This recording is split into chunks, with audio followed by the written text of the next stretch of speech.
नमस्कार दोस्तों, आज मैं आपको कार्तिक शुक्ल पक्ष की प्रबोधनी एकादशी व्रत की कथा सुनाने जा रही हूँ। प्रेम से बोलिए विष्णु भगवान की जय हो। ब्रह्मा जी ने कहा, हे मुनि श्रेष्ठ, गंगा जी तभी तक पाप नाशनी है जब तक प्रबोधनी एकादशी नहीं आती। तीर्थ और देव स्थान भी तभी तक पुण्य स्थल कहे जाते हैं जब तक प्रबोधनी का व्रत नहीं किया जाता। प्रबोधनी एकादशी के व्रत करने से 1000 अश्वमेघ एवं 1000 राजसूय यज्ञ करने का पुण्य फल होता है। ब्रह्मा जी के ऐसे वचन सुन नारद जी ने कहा, देव, एकादशी में एक बार भोजन करने या न करने का क्या फल होता है? ब्रह्मा जी ने कहा, शाम को भोजन करने वाले के लिए जन्म के, रात को भोजन करने वाले के 2 जन्म के और पूर्ण व्रत करने वाले के 7 जन्म के पाप नष्ट होते हैं। महान दुर्लभ एवं अप्राय वस्तु भी इस प्रबोधनी एकादशी व्रत के पूरे प्रभाव से निसंदेह प्राप्त होता है। ब्रह्मा जी ने कहा, हे नारद, विधि एवं श्रद्धा तथा भक्ति के साथ किया हुआ थोड़ा एवं अल्प पुण्य भी महान होता है। प्रबोधनी एकादशी व्रत के संकल्प मात्र से ही 100 जन्मों के पाप नष्ट हो जाते हैं। प्रबोधनी में रात्रि में जागरण करने से आगे वाले 10,000 जन्मों के पाप नष्ट हो जाते हैं और 10,000 जन्म पुण्य के पीतर विष्णु लोक को जाते हैं। यज्ञ और तर्पण आदि से भी दुर्लभ एवं अच्छे फल एवं एकादशी का व्रत करने से प्राप्त होता है। नाना प्रकार के तीर्थों में जाने एवं नाना प्रकार के देवताओं के दर्शन करने से, गोदान, भूदान, अन्नदान, कन्यादान इत्यादि दानों के करने से जो पुण्य फल प्राप्त होता है वह एकमात्र प्रबोधनी के व्रत से मिल जाता है। अस्तु, समस्त कृतों को त्याग यत्न पूर्वक कार्तिक मास की प्रबोधनी एकादशी का व्रत रखना चाहिए। इस व्रत को करने वाला ज्ञानी, तपस्वी और जितेंद्रिय होता है, क्योंकि यह एकादशी श्री विष्णु जी को अत्यंत प्रिय है। अस्तु, इसको धारण करने वाला आवागमन के चक्कर से मुक्त हो जाता है। उसके कायिक, वाचिक एवं मानसिक सभी पाप नष्ट हो जाते हैं। एकादशी में भगवान नाम पर किया हुआ दान, पुण्य और शुभ कार्य अटल और अक्षय होता है। इस व्रत के करने वाले पर भगवत कृपा होती है और वह विश्व में विश्रुत हो जाता है। जीवन के समस्त पापों को यह हरि प्रबोधनी नष्ट करती है। इसके व्रत का पुण्य फल महान और अच्छा है। जो लोग प्रबोधनी का व्रत कर भगवान विष्णु की कथा को सुनते हैं उनके समस्त पाप नष्ट हो जाते हैं। कार्तिक की प्रबोधनी एकादशी का व्रत कर भगवत कथा सुनकर ब्राह्मणों को दक्षिणा एवं दान देने से, सप्त दीप एवं सप्त वसुंधरा दान देने से भी सहस्त्रों गुना अधिक फल होता है। नारद जी ने ब्रह्मा जी से इतनी कथा सुन प्रश्न किया, हे प्रभु, कृपा कर इस व्रत का विधान वर्णन कीजिए। ब्रह्मा जी बोले, एकादशी को निद्रा त्याग कर ब्रह्म मुहूर्त में नित्य कर्म से निवृत्त हो कुआं, तालाब अथवा नदी में स्नान कर भगवान का स्मरण करें कि मैं आज एकादशी का व्रत रख कर भूखा रहूंगा। आप मेरी एवं मेरे संकल्प की रक्षा कीजिए। इस प्रकार संकल्प कर व्रत रख विष्णु भगवान की समुचित पूजा कर भगवान के समीप भजन एवं कीर्तन करें तथा रात को जागें। कंजूसी को छोड़कर नाना प्रकार के सुगंधित पुष्पों एवं सुस्वादु फलों से भगवान का पूजन करें। शंख द्वारा भगवान को अर्घ्य दें। अगस्त पुष्पों द्वारा पूजन करने वाले एवं बिल पत्रों से पूजन करने वाले अनायास ही मुक्ति लाभ करते हैं। कार्तिक मास के शुक्ल पक्ष की प्रबोधनी नामक एकादशी का व्रत रख कर भगवान का पूजन तुलसी दलों द्वारा करने से सहस्त्र जन्मों के पाप नष्ट हो जाते हैं। कार्तिक मास में तुलसी का पौधा लगाने, उसे सींचने, सेवा करने तथा दर्शन करने मात्र से जन्म जन्मांतर के पाप नष्ट हो जाते हैं। जिनके घर में तुलसी वृक्ष उगता, फलता तथा फलता तथा फूलता है, उसके कुल में जो उत्पन्न हो गए और जो हैं एवं जो होंगे वे समस्त विष्णु लोक के वासी होंगे। कदम पुष्पों द्वारा भगवान का पूजन करने वाले यम यातना को नहीं भोगते, क्योंकि भगवान विष्णु कदम के फूलों को देखते ही प्रसन्न हो जाते हैं। जो श्रद्धा भक्ति समेत गुलाब पुष्प समर्पित कर भगवान का पूजन करते हैं वे अनायास ही मुक्ति को प्राप्त कर लेते हैं। और जो मौल, श्री और अशोक के पुष्पों को अर्पण कर भगवान की पूजा और ध्यान करते हैं वे संसार में जब तक सूर्य और चंद्रमा अवस्थित हैं तब तक शोक रहित हो आनंद पूर्वक निवास करते हैं। श्वेत एवं लाल कनेर पुष्पों द्वारा पूजा करने वालों से भगवान अत्यंत ही प्रसन्न होते हैं। तुलसी दल द्वारा भगवान की पूजा करने वाले से भगवान शास्त्रों गुण अधिक प्रसन्न होते हैं। जो प्रयत्नशील प्राणी सब पत्रों द्वारा इस एकादशी में भगवान की पूजा करता है वह यमराज के पास से मुक्त हो जाता है तथा चंपक पुष्पों द्वारा भगवान की पूजा करने वाला जन्म मरण से रहित हो जाता है। स्वर्ग निर्मित केतकी पुष्पों द्वारा भगवान की पूजा करने से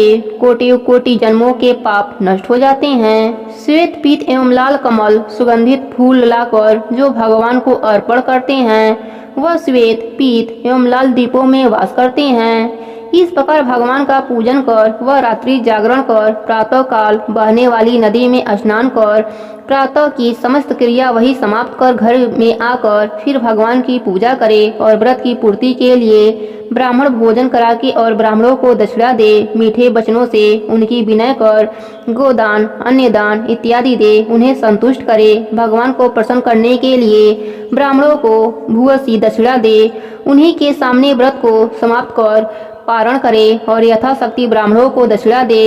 रात में कथा सुनने वाले एवं कीर्तन करने वाले ब्राह्मणों को भली प्रकार सुवर्ण युक्त बैलों की जोड़ी का दान करें। धात्री से स्नान करने वालों को दही और मधु दान करना चाहिए। तेल के स्थान में घी और घी के स्थान में दूध का दान करना चाहिए। भूमि पर शयन करने वालों को शय्या दान करना चाहिए। मौन व्रत धारण करने वालों को सोना और तिल दान देना चाहिए।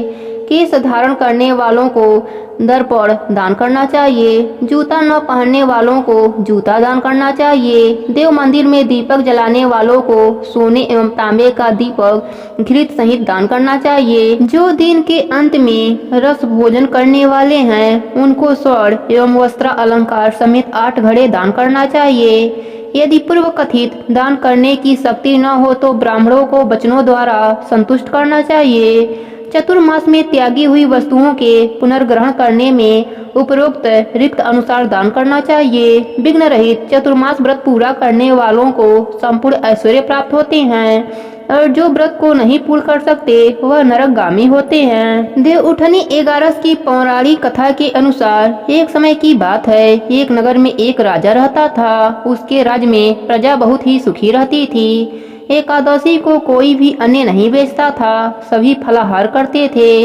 एक बार भगवान ने राजा की परीक्षा लेनी चाहिए। भगवान ने एक सुंदरी का रूप धारण किया तथा सड़क पर बैठ गए। कुछ समय बाद राजा उधर से निकला और सुंदरी को देखकर चकित रह गया। उसने पूछा, हे सुंदरी, तुम कौन हो और इस तरह यहाँ क्यों बैठी हो? तब उस स्त्री बने भगवान बोले, मैं निराशिता हूँ, नगर में मेरा कोई जान पहचान नहीं है, किससे सहायता मांगूं? राजा उसके रूप पर मोहित हो गया था। वह बोला, तुम मेरे महल में चलकर मेरी रानी बनकर रहो। सुंदरी बोली, मैं तुम्हारी बात मानूंगी, पर तुम्हें राज्य का अधिकार मुझे सौंपना होगा। राज्य पर मेरा पूर्ण अधिकार होगा। मैं जो भी बनाऊंगी तुम्हें खाना पड़ेगा। राजा उसके रूप पर मोहित था, उसकी सभी शर्तें स्वीकार कर लिया। अगले दिन देव उठनी एकादशी थी। रानी ने हुक्म दिया कि बाजारों में अन्य दिनों की तरह अन्न बेचा जाए। उसने घर में मांस मछली पकवाया और एक थाली में परोसकर राजा को खाने के लिए कहा। यह देखकर राजा बोला, रानी, आज तो देव उठनी एकादशी है, मैं तो केवल फलाहार ही करूंगा। तब रानी ने शर्त याद दिलाई और बोली, या तो खाना खाओ, नहीं तो मैं बड़े राजकुमार का सिर काट दूंगी। राजा ने अपनी स्थिति बड़ी रानी से कही। तब बड़ी रानी बोली, महाराज, अपना धर्म मत छोड़िए, बड़े राजकुमार का सिर दे दीजिए। पुत्र तो फिर मिल जाएगा पर धर्म नहीं मिलेगा। इसी दौरान बड़ा राजकुमार खेलकर आ गया। माँ की आंखों में आंसू देखकर वह रोने का कारण पूछने लगा। तब माँ ने उसे सारी बात बताई। तब वह बोला, मैं सिर देने के लिए तैयार हूँ, पिताजी की धर्म की रक्षा होगी, जरूर होगी। राजा दुखी मन से राजकुमार का सिर देने को तैयार हुआ। तब रानी के रूप से भगवान विष्णु जी प्रकट होकर असली बात बताई। राजन, तुम इस कठिन परीक्षा में पास हुए। भगवान ने प्रसन्न मन से राजा से वर मांगने को कहा।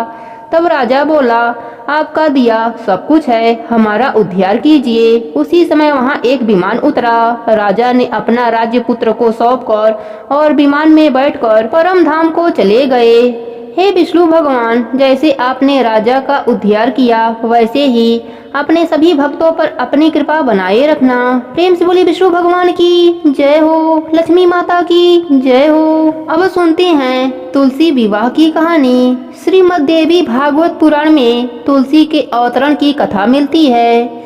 एक बार शिव जी ने अपने तेज को समुद्र में फेंक दिया था। उससे एक महातेजस्वी बालक ने जन्म लिया। यह बालक आगे चलकर जलंधर के नाम से पराक्रमी राजा बना। इसकी राजधानी का नाम जलंधर नगरी था। दैत्यराज कालनेमी की कन्या वृंदा का विवाह जलंधर से हुआ था और जलंधर महाराक्षस था।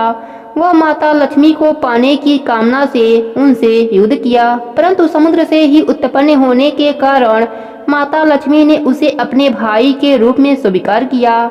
वहां से पराजित होकर वह देवी पार्वती को पाने की लालसा से कैलाश पर्वत पर गया।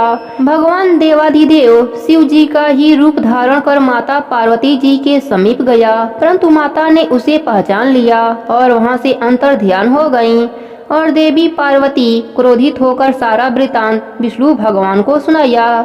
जलंधर की पत्नी वृंदा अत्यंत पतिव्रता स्त्री थी। उसी के पतिव्रत शक्ति से जलंधर न तो मारा जाता था और न ही पराजित होता था। इसलिए जलंधर का नाश करने के लिए वृंदा के पतिव्रता धर्म को भंग करना बहुत ही जरूरी था।